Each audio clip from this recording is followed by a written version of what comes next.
Hello વિદ્યાર્થી મિત્રો, સ્વાગત છે તમારું અમારી આ YouTube ચેનલમાં।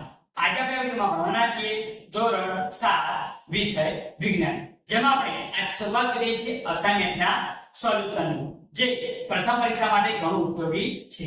તો આપણે આ વિડિયોમાં જોઈશું પ્રશ્ન 1 વિકલ્પો।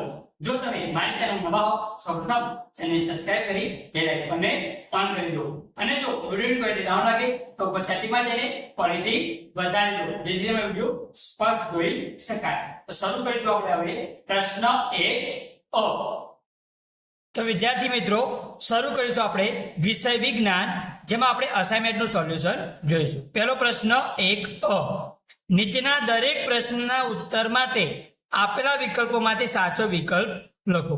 પરીક્ષામાં તમે 12 પ્રશ્નો પૂછાવાના છે। શેના? વિકલ્પોના। કેટલા ગુણના? 12 ગુણના। જેમાં આપણે પ્રકરણ 1 જોઈશું। પહેલું, વનસ્પતિ પ્રકાશ સંશ્લેષણની પ્રક્રિયા દ્વારા પોતાનો ખોરાક શામાંથી તૈયાર કરે છે? તો વનસ્પતિને પ્રકાશ સંશ્લેષણની પ્રક્રિયાની જરૂર શા માટે પડે છે? ખોરાક બનાવવા માટે। હવે પ્રકાશ સંશ્લેષણની પ્રક્રિયામાં શું શું જોઈએ? તો જોઈએ કાર્બન ડાયોક્સાઇડ, પાણી, હવા, ખનિજ ક્ષાર, આ બધી વસ્તુની જરૂર પડે છે। તો એમાં જવાબ શું આવશે? સી, કાર્બન ડાયોક્સાઇડ અને પાણી, આ બંનેની જરૂર પ્રકાશ સંશ્લેષણની પ્રક્રિયા કરવા માટે પડે છે। બીજું, વનસ્પતિ પ્રકાશ સંશ્લેષણની પ્રક્રિયામાં અંતિમ પેદાશો કઈ છે? વનસ્પતિ પ્રકાશ સંશ્લેષણની પ્રક્રિયા કરે છે, એમાં અંતિમ પેદાશો આપણને શું મળે છે? તો આપણને કાર્બોદિત અને ઓક્સિજન, આ બંને પ્રકાશ સંશ્લેષણની પ્રક્રિયાને અંતિમ પેદાશ છે। ત્યારબાદ જોઈશું આપણે ત્રીજા નંબરનું, નીચેના પૈકી કઈ વનસ્પતિમાં હરિતદ્રવ્ય હોય છે? બરાબર, આપણને 4 ઓપ્શન આપેલા છે, એમાંથી કઈ વનસ્પતિમાં હરિતદ્રવ્ય હોય છે? તો લીલમાં હરિતદ્રવ્ય હોય છે। આ હરિતદ્રવ્યના કારણે લીલા રંગની આપણને દેખાય છે। ત્યારબાદ જોઈશું આપણે હવે ચોથા નંબરનો પ્રશ્ન, નીચેના પૈકી કઈ પરોપજીવી વનસ્પતિ છે? પરોપજીવી એટલે શું? કે જે પોતાનો ખોરાકનો આધાર કોઈ બીજી વનસ્પતિ ઉપર રાખતું હોય એને કહેવાય પરોપજીવી। તો એમાં શું જવાબ આવશે? અમરવેલ। જે પીળા કલરની આપણને આપેલી હોય છે એને આપણે શું કહીએ છીએ? અમરવેલ, જે વૃક્ષો ઉપર વીંટાયેલી હોય છે, જેનું ચિત્ર તમને બાજુમાં જોવા મળશે। ત્યારબાદ જોઈશું હવે આપણે આગળ પાંચમો પ્રશ્ન, નીચેના પૈકી કઈ વનસ્પતિ કીટાહારી છે? હવે કીટાહારી એટલે શું? કે જે એવી વનસ્પતિ કે જે કીટકોનો ખોરાક તરીકે ઉપયોગ કરતી હોય, તો એ આવશે કળશપર્ણ, જેમાં ઢાંકણા જે ઉપર આપેલું છે, જો કોઈ કીટક એમાં દાખલ થઈ જાય તો ઉપરનું ઢાંકણું બંધ થઈ જાય છે, જેનું ચિત્ર તમને બાજુમાં દર્શાવેલું છે। ત્યારબાદ જોઈશું હવે આપણે આગળ છઠ્ઠા નંબરનો પ્રશ્ન, નીચેના પૈકી કઈ મૃતોપજીવી વનસ્પતિ છે? હવે મૃતોપજીવી એટલે શું? કે એવી વનસ્પતિ કે જે મૃત કે સડેલા બરાબર પદાર્થ ઉપર પોતાના ખોરાકનો આધાર રાખતું હોય, તો એમાં આવશે ફૂગ। શું આવશે? ફૂગ એ મૃતોપજીવી વનસ્પતિ છે કે જે મૃત કે સડેલા પદાર્થોનો ખોરાક તરીકે ઉપયોગ કરે છે। ત્યારબાદ સાતમું, લાઇકેન એ કયા બે સજીવો વચ્ચેનું સહજીવન છે? લાઇકેન એ કયા બે સજીવો વચ્ચેનું સહજીવન છે? તો એમાં જ આવશે એ લીલ અને ફૂગ। લાઇકેન એ લીલ અને ફૂગ બંને સજીવો વચ્ચેનું સહજીવન છે। ત્યારબાદ જોઈશું હવે આપણે આગળ પ્રકરણ 2 ના વિકલ્પો। એમાં પહેલો પ્રશ્ન, નીચેના પૈકી જટિલ પદાર્થ કયો છે? અહીંયા આપણે 4 ઓપ્શન આપેલા છે, એમાંથી જટિલ પદાર્થ કયો? તો શું આવશે? સ્ટાર્ચ એ જટિલ પદાર્થ છે। ત્યારબાદ જોઈશું બીજા નંબરનું, મુખ ગુહામાં ખોરાકના કયા ઘટકના પાચનની શરૂઆત થાય છે? એટલે કે આપણે ખોરાક મોંમાં મૂકતા જ કયા ઘટકના પાચનની શરૂઆત થઈ જાય છે? તો એમાં આવશે સ્ટાર્ચ। આપણે ખોરાક મોંમાં મૂકીએ તરત જ આપણે સ્ટાર્ચની પાચનની શરૂઆત થઈ જાય છે। ત્યારબાદ ત્રીજા નંબરનું, જીભનું ટેરવું કયો સ્વાદ જલ્દી પારખે છે? આપણા જે જીભનું જે ટેરવું રહ્યું એ કયો સ્વાદ જલ્દી પારખે છે? તો એમાં આવશે ડી, ગળ્યો સ્વાદ। બરાબર। ત્યારબાદ જોઈશું આપણે ચોથા નંબરનું, જઠરમાં શાનું અંશતઃ પાચન થાય છે? આપણા જઠરમાં શાનું અંશતઃ પાચન થાય છે? તો આપણને 4 ઓપ્શન આપેલા છે। તો જઠરમાં પ્રોટીનનું અંશતઃ પાચન થાય છે। ત્યારબાદ જોઈશું આપણે આગળ 5મો પ્રશ્ન, પિત્તરસ ક્યાં ઉત્પન્ન થાય છે? જે પિત્તરસ રહ્યો એ ક્યાં આગળ ઉત્પન્ન થાય છે? આપણને 4 ઓપ્શન આપેલા છે. તો પિત્તરસ જો રે યકૃતમાં, કઈ ગ્રંથિમાં? યકૃત ગ્રંથિમાં પિત્તરસ ઉત્પન્ન થાય છે. ત્યારબાદ 6થા નંબરનું, લિપિડનું સંપૂર્ણ પાચન શામાં થાય છે? લિપિડ એટલે કે ચરબી, એનું સંપૂર્ણ પાચન શામાં થાય છે? તો લિપિડનું સંપૂર્ણ પાચન નાના આંતરડામાં. ક્યાં થાય? નાના આંતરડામાં થાય છે.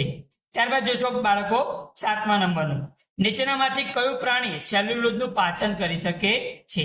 એવું કયું પ્રાણી છે કે જે સેલ્યુલોઝનું પાચન કરી શકે? તો એમાં આવશે ગાય. આપણે જોઈએ છે ગાય, બરોબર, પ્લાસ્ટિકની થેલીને બધું ખાઈ જાય છે, તો સેલ્યુલોઝનું પાચન કરવાની ક્ષમતા ગાયમાં હોય છે. ત્યારબાદ જોઈશું હવે આપણે આગળ પ્રકરણ 3, થર્મોમીટરમાં કયું પ્રવાહી વપરાય છે? જે આપણે, બરોબર, તાપમાન માપવા માટે જે થર્મોમીટર વાપરીએ તો એમાં કયું પ્રવાહી વપરાય છે? તો થર્મોમીટરમાં પારો એટલે કે મર્ક્યુરી હોય છે. ત્યારબાદ ક્લિનિકલ થર્મોમીટર કેટલા ગાળાનું તાપમાન માપી શકે છે? જે ક્લિનિકલ થર્મોમીટર કેટલા ગાળાનું તાપમાન માપી શકે? તો 35°C થી 42°C સુધીનું માપી શકે. કેમ કે ક્લિનિકલ થર્મોમીટરનો ઉપયોગ મનુષ્યના તાપમાન માપવા માટે થાય છે, અને મનુષ્યનું જે તાપમાન રહ્યું એ 35°C થી 42°C ની વચ્ચે હોય છે, માટે તેના પર આટલું તાપમાન માપી શકાય છે. ત્રીજું, તંદુરસ્ત મનુષ્યના શરીરનું સામાન્ય તાપમાન કેટલું હોય છે? કોઈ પણ વ્યક્તિ તંદુરસ્ત હોય તો એનું શરીરનું સામાન્ય તાપમાન કેટલું હોય? તો 37°C હોય છે. ત્યારબાદ 4થો પ્રશ્ન, કયો પદાર્થ ઉષ્મા વહનની રીતથી ગરમ થાય છે? આપણને આગળ 4 ઓપ્શન આપેલા છે. એવો કયો પદાર્થ છે કે જે ઉષ્મા વહનની રીતથી ગરમ થાય છે? તો લોખંડ આવશે. કેમ કે જો લોખંડનો આપણે એક ભાગ જો ગરમ કરીએ તો ઓટોમેટિક ધીમે ધીમે આખું જે લોખંડની વસ્તુ આખી ગરમ થઈ જાય છે, માટે એને ઉષ્મા વહનની રીત કહેવાય છે. તો જવાબ આવશે ડી, લોખંડ. ત્યારબાદ જોઈશું આપણે આગળનો પ્રશ્ન 5મો. કયો પ્રશ્ન? 5મો, કયા સ્વરૂપના પદાર્થો ઉષ્માનયનની રીતથી ગરમ થાય છે? ઉષ્માનયનની રીતથી ગરમ કોણ થાય? તો એક તો પાણી. પાણી શું કહેવાય? પ્રવાહી. અને બીજું વાયુઓ. તો જવાબ આવશે ડી, પ્રવાહી અને વાયુ. આ બંને જે રહ્યા એ ઉષ્માનયનની રીતથી ગરમ થાય છે. જોઈશું બાળકો આપણે 6થા નંબરનો પ્રશ્ન, કયું પ્રવાહી ઉષ્મા વહનની રીતે ગરમ થાય છે? બરોબર, એક એવું કયું પ્રવાહી છે કે જે માત્ર ઉષ્મા વહનની રીતે ગરમ થાય? તો એ આવશે મર્ક્યુરી, પારો. આપણે થર્મોમીટરમાં જે પારો વાપરીએ છીએ એ ઉષ્મા વહનની રીતે ગરમ થાય છે. બાકી બધા જે પ્રવાહીઓ રહ્યા એ બધા ઉષ્માનયનની રીતે ગરમ થાય છે, એટલે કે વહન પામે છે. જોઈશું આપણે આગળ 7મા નંબરનો પ્રશ્ન, સૂર્યની ગરમી આપણા સુધી ઉષ્માના પ્રસરણની કઈ રીતથી પહોંચે છે? સૂર્યની ગરમી જે આપણને મળે છે એ ઉષ્મા પ્રસરણની કઈ રીતથી મળે છે? તો ઉષ્મીય વિકિરણ. યાદ રાખવાનું, સૂર્યની ગરમી આપણા સુધી ઉષ્મીય વિકિરણ પ્રસરણની રીતે આપણી સુધી પહોંચે છે. ત્યારબાદ જોઈશું બાળકો આપણે હવે પ્રકરણ 4, નીચેના પૈકી કયું એસિડનું દ્રાવણ છે? હવે એસિડનું દ્રાવણ એટલે કે જે સ્વાદે ખાટું હોય અને ભૂરા લીટમસપત્રને લાલ બનાવે છે, તો એવું આવશે આંબલીનું દ્રાવણ. આંબલી પોતે કેવી હોય? ખાટી, માટે શું છે? એસિડનું દ્રાવણ. ત્યારબાદ બીજું, નીચેના પૈકી કયું બેઝિક દ્રાવણ છે? હવે બેઝિક દ્રાવણ એટલે કે જે સ્વાદે કેવું હોય? તો તુરું. કેવું હોય? તુરું. અને સ્પર્શે ચીકણું હોય છે, જે લાલ લીટમસપત્રને ભૂરું બનાવે છે, તો એમાં આવશે સાબુનું દ્રાવણ. સાબુનું દ્રાવણ કેવું હોય? ચીકણું હોય, માટે આપણે શું કહીશું? એને બેઝિક દ્રાવણ. ત્યારબાદ ત્રીજો પ્રશ્ન, નીચેના પૈકી કયો પદાર્થ ક્ષાર છે? અહીંયા આગળ આપેલા 4 ઓપ્શનમાંથી કયો પદાર્થ છે જે ક્ષાર છે? તો એમાં આવશે મીઠું. મીઠું શું કહેવાય? ક્ષાર કહેવાય છે. ત્યારબાદ ચોથો પ્રશ્ન, લીંબુનો રસ કયા પ્રકારનો પદાર્થ છે? જે લીંબુનો રસ રહ્યો એ કયા પ્રકારનો પદાર્થ છે? તો આપણે એને શું કહીશું? આપણે એસિડ. કેમ કે લીંબુનો રસ ખાટો હોય છે. 5મું, ગ્લુકોઝ કયા પ્રકારનો પદાર્થ છે? તો ગ્લુકોઝ એ તટસ્થ છે, એસિડ બી નહીં કે બેઝ પણ નહીં, તો એને આપણે શું કહીશું? તટસ્થ.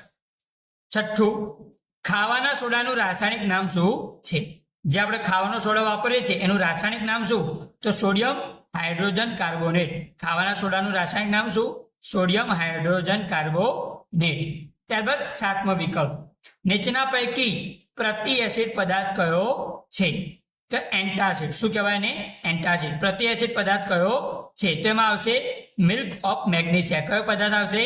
Milk of magnesia. બાળકો જોઈશું હવે આપણે આગળ 5મા પાઠના વિકલ્પો. એમાં પહેલું, નીચેના પૈકી કયો ભૌતિક ફેરફાર છે? આપણને આગળ 4 ઓપ્શન આપેલા છે. તો આમાંથી કયો ફેરફાર છે કે જે ભૌતિક ફેરફાર? તો કોલસાનો ભૂકો કરવો. હવે ભૌતિક ફેરફાર એટલે શું? કે જેમાં આકાર બદલાય, કદ બદલાય, રંગ બદલાય, બરોબર, પરંતુ તેમાંથી કોઈ નવો પદાર્થ ના ઉત્પન્ન થાય તો એને શું કહેવાય? ભૌતિક ફેરફાર. જ્યારે રાસાયણિક ફેરફાર કેને કહેવાય? તો એમાંથી નવો પદાર્થ ઉત્પન્ન થાય. તો કોલસાનો ભૂકો કરો તો એનો આકાર બદલાઈ ગયો, એનું કદ બદલાયું, તો એનો આપણે શું કહીશું? ભૌતિક ફેરફાર. ત્યારબાદ જોઈશું આપણે હવે બીજા નંબરનું. કયા નંબરનું? બીજા નંબરનું. નીચેના પૈકી કયો રાસાયણિક ફેરફાર છે? નીચેના પૈકી કયો રાસાયણિક ફેરફાર છે? તો એમાં આવશે દૂધનું દહીં થઈ જવું. દૂધનું દહીં થવું એ શું છે? રાસાયણિક ફેરફાર. કેમ કે દૂધમાંથી નવો પદાર્થ બન્યો. કયો બન્યો?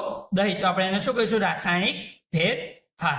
ત્યારબાદ જોઈશું આપણે ત્રીજા નંબરનો પ્રશ્ન. નીચેના પૈકી કયો ફેરફાર ભૌતિક ફેરફાર નથી? આપણને ફેરફાર આપ્યા, એમાંથી કયો ફેરફાર ભૌતિક ફેરફાર નથી? કાગળના ટુકડા કરવા, તો આ તો શું છે? ભૌતિક ફેરફાર. કેમ કે કાગળનો મોટો ટુકડો હોય એમાંથી નાના ટુકડા કરીએ તો એનો આકાર બદલાઈ જાય. લોખંડને ટેપવું, ત્રીજું શું આપ્યું છે? લોખંડને ટેપવું. એ પણ શું છે? ભૌતિક ફેરફાર. કેમ કે લોખંડને ટેપવાથી એનો આકાર બદલાય છે. લોખંડનું કટાવું, તો આ ભૌતિક ફેરફાર નથી. આ કેવો ફેરફાર છે? રાસાયણિક. તો લોખંડને કાટ લાગવો એ કેવો ફેરફાર છે? રાસાયણિક ફેરફાર છે. ત્યારબાદ જોઈશું આપણે ડી, કાગળની હોડી બનાવી, તો એ પણ શું છે? ભૌતિક ફેરફાર છે. માટે જવાબ આવશે સી, લોખંડનું કટાવ. જોઈશું હવે આપણે આગળ ચોથા નંબરનું. નીચેના પૈકી કયો રાસાયણિક ફેરફાર નથી? નીચેના પૈકી કયો રાસાયણિક ફેરફાર નથી? આપણને 4 ઓપ્શન આપેલા છે, બરોબર. તો કોલસાની સળગવાની ક્રિયા, પ્રકાશ સંશ્લેષણની ક્રિયા, ખોરાકના પાચનની ક્રિયા, પાણીની વરાળ થવાની ક્રિયા. તો પાણીની વરાળ થવાની જે ક્રિયા રહી એ રાસાયણિક ફેરફાર નથી. એ કેવો ફેરફાર છે? ભૌતિક ફેરફાર છે. કેમ કે પાણી પોતે પ્રવાહી હતું, એમાંથી વરાળ બની કે વાયુ બન્યું, તો અવસ્થા બદલાય. પ્રવાહીમાંથી વાયુ બન્યું, અવસ્થા બદલાય, તો એને શું કહીશું? ભૌતિક ફેરફાર. એ રાસાયણિક ફેરફારમાં આવશે નહીં. ત્યારબાદ જોઈશું 5મા નંબરનું. ફટાકડાનું ફૂટવું એ કયા પ્રકારનો ફેરફાર છે? તો ફટાકડો ફૂટે છે એ કયા પ્રકારનો ફેરફાર ગણીશું આપણે? રાસાયણિક ફેરફાર. કેમ કે એમાંથી ઘણા બધા પદાર્થો ઉત્પન્ન થાય છે, જેમ કે કાર્બન ડાયોક્સાઇડ. ત્યારબાદ જોઈશું આપણે 6થા નંબરનું. મીણનું પીગળવું એ કયા પ્રકારનો ફેરફાર છે? તો ભૌતિક ફેરફાર. કેવો ફેરફાર? ભૌતિક. કેમ કે મીણ જે હોય એ ઓગળીને પછી એનો આકાર બદલાઈ જાય અને એ ઓગળેલા મીણમાંથી ફરીથી મીણ બનાવી શકાય, એટલે કે એને ઉલટાવી શકાય. જો ઉલટાવી શકાય તો એને આપણે ભૌતિક ફેરફાર ગણીશું. 7મા નંબરનું. બેકિંગ સોડાના દ્રાવણને વિનેગર સાથે મિશ્ર કરતા કયો વાયુ ઉત્પન્ન થાય છે? જો આપણે બેકિંગ સોડાને વિનેગર સાથે મિશ્ર કરીએ તો કયો વાયુ ઉત્પન્ન થાય? કાર્બન ડાયોક્સાઇડ વાયુ ઉત્પન્ન થાય છે. તો આ રીતે આપણે, બરોબર, 1 થી 5 પાઠના વિકલ્પો જોયા. પ્રકરણ 6 ના વિકલ્પોનું સોલ્યુશન. જેમાં પહેલું આપણને આપેલું છે કોષોમાં ઓક્સિજનની મદદથી ખોરાકનું વિઘટન થઈ શક્તિ મુક્ત થવાની ક્રિયાને શું કહે છે? કોષોમાં ઓક્સિજનની મદદથી ખોરાકનું વિઘટન થઈ શક્તિ મુક્ત થવાની ક્રિયાને શું કહેવાય? તો એને કહેવાય જારક શ્વસન. શું કહેવાય? જારક શ્વસન. ત્યારબાદ જોઈશું હવે આપણે આગળ બીજા નંબરનું. કયા નંબરનું? બીજા નંબરનું. કોષીય શ્વસનમાં ઓક્સિજનના ઉપયોગથી કયા પદાર્થનું વિઘટન થઈ કાર્બન ડાયોક્સાઇડ પાણીને શક્તિ મુક્ત થાય છે? કોષીય શ્વસન જે થાય એમાં ઓક્સિજનના ઉપયોગથી કયા પદાર્થનું વિઘટન થાય જેમાંથી કાર્બન ડાયોક્સાઇડ પાણીને શક્તિ મુક્ત થાય છે? તો ગ્લુકોઝનું. શેનું વિઘટન થાય? ગ્લુકોઝનું વિઘટન થાય છે અને કાર્બન ડાયોક્સાઇડ પાણીને શક્તિ મુક્ત થાય છે. ત્યારબાદ જોઈશું આપણે ત્રીજા નંબરનું. ઉશ્વાસ દરમિયાન પાંસળીઓ, જ્યારે આપણે ઉશ્વાસ દરમિયાન પાંસળીઓ શું થાય? તો નીચે તરફ જાય છે. શું થાય? નીચે તરફ જાય છે. ઉશ્વાસ એટલે કે આપણે શ્વાસ શું કરીએ? બહાર કાઢીએ છીએ, ત્યારે પાંસળીઓ શું થાય? નીચે તરફ જાય છે. આગળ ચોથો વિકલ્પ. જારક શ્વસન દરમિયાન શું ઉત્પન્ન થાય છે? જ્યારે જારક શ્વસન થતું હોય ત્યારે ઉત્પન્ન શું થાય? તો આપણને ખબર છે કે કાર્બન ડાયોક્સાઇડ, પાણી અને શક્તિ ઉત્પન્ન થાય છે. શું ઉત્પન્ન થાય? કાર્બન ડાયોક્સાઇડ, પાણી અને શક્તિ ઉત્પન્ન થાય છે. ત્યારબાદ જોઈશું 5મું. ભારે કસરત કરતી વખતે શા માટે થાક લાગે છે? જ્યારે આપણે કોઈ ભારે કસરત કરીએ તો આપણને થાક શા માટે લાગે છે? તો સ્નાયુમાં અધારક શોષણ થવાથી. સ્નાયુમાં શું થાય? અધારક શોષણ થાય છે, માટે આપણને શું થાય છે? થાક લાગે છે. ત્યારબાદ જોઈશું આપણે છઠ્ઠા નંબરનું. અળસિયું શાના દ્વારા શોષણ કરે છે? જે અળસિયું હોય એ શાના દ્વારા શોષણ કરે? તો એમાં જવાબ આવશે એ, ભીની ત્વચા દ્વારા. શાના દ્વારા? ભીની ત્વચા દ્વારા. ત્યારબાદ જોઈશું સાતમા નંબરનું. વંદામાં હવા શાના દ્વારા શરીરની અંદર પ્રવેશે છે? જે વંદો હોય એમાં શાના દ્વારા હવા અંદરની તરફ પ્રવેશે છે? તો એમાં શ્વસન છિદ્રો આવેલા હોય છે. એના શરીર પર શું હોય? શ્વસન છિદ્રો આવેલા હોય છે. તો આ રીતે આપણે પ્રશ્ન 1 ના ધોરણ 7 ના વિજ્ઞાનના બધા વિકલ્પો જોઈ લીધા. જો તમને વિડીયો ગમ્યો હોય તો વિડીયો લાઈક કરો, આ વિડીયો તમારા મિત્રોને શેર કરો અને મારી ચેનલને સબસ્ક્રાઇબ કરી બેલ આઇકોનને ઓન કરો. જય હિન્દ.